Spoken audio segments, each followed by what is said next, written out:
time is running out.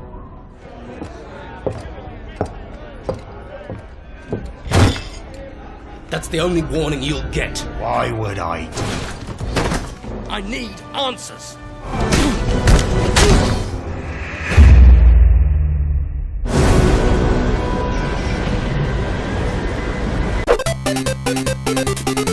Why did I pre-order this? Risen 2 was the first unique Risen game that had Day 1 DLC that was already installed on the disc and could be accessed thanks to the cheat menu, with the only thing you end up downloading being the voice files. Wow, it's only half the price now! During 2 playthroughs, I had more than enough time to deal with this personal hate boner of mine.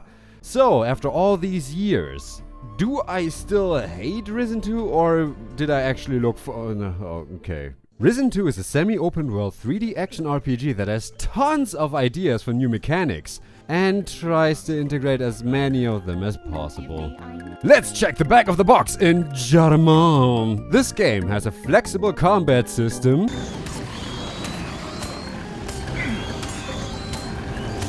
eight atmospheric handcrafted islands, over 400 quests, and 3 enemy factions! The combat of this game can basically be divided into blades, firearms, and voodoo.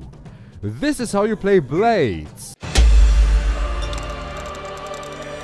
Firearms can be divided into secondary guns that are based on RNG, and primary guns, the brainless category.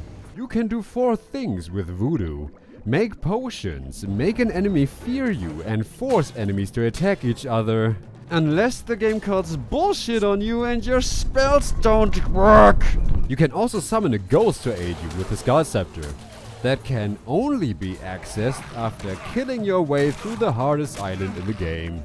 Finally, you have cursed dolls, which are incredibly easy to craft and lets you kill the strongest enemies in the game in a handful of hits, without them being able to damage you, including the final boss. Speaking of which, this is Mara. She's the villain that appears in a few cutscenes and is allegedly responsible for the only story twist in the game. However, it's not really a twist, considering that they've been foreshadowing it from the moment you meet Captain Sackbeard and his relentless crew.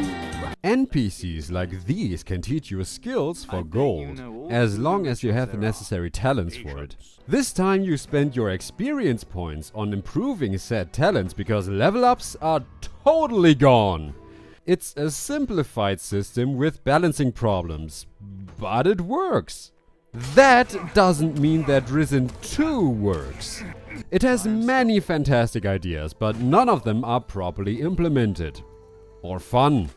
Let's start with the combat. Don't worry, I'll be gentle. Melee combat is sometimes fun once you have your blades talent on 6, because then you can finally learn basic combat skills, and these only matter if you fight enemies one-on-one. Even then you better prepare for lots of glitches and frustrating situations. Now the problem is the content of this game. 20% dialogues and quests, 40% exploration, 40% fighting, out of which 30% are group or monster fights for which this combat system was never designed for. After being a pirate for a while, you can learn voodoo from these guys or learn how to use a rifle from these guys. The decision makes no difference other than unlocking the Isle of the Dead earlier if you go voodoo. My advice for you is this: play as a voodoo pirate. Do not play as a musket pirate, because that is boring as f***. Voodoo is also monotonous, but it allows you to complete about a handful of quests by taking control of someone. An idea that was present but never realized in Gothic 1. Just think about all the sheer potential this new system has, and... Unfortunately, the quest design is limiting the player for the same reasons as Risen 1. And the quests don't do shit with any other mechanic in the game. It's also only technically correct that this game has over 400 quests. because each quest is broken down into several pieces each. So, the actual real number of bare-bone kill and fetch quests is probably around 100. No more, no less. Oh no. All the quests leave no room for the player to experiment, and the quests that do allow that are usually glitchy or outright shallow. That also goes for the story, as it misses every chance to flesh out good characters like Captain Slane and replaces them in favor of stereotypes, like Captain Slane after the first few dialogues.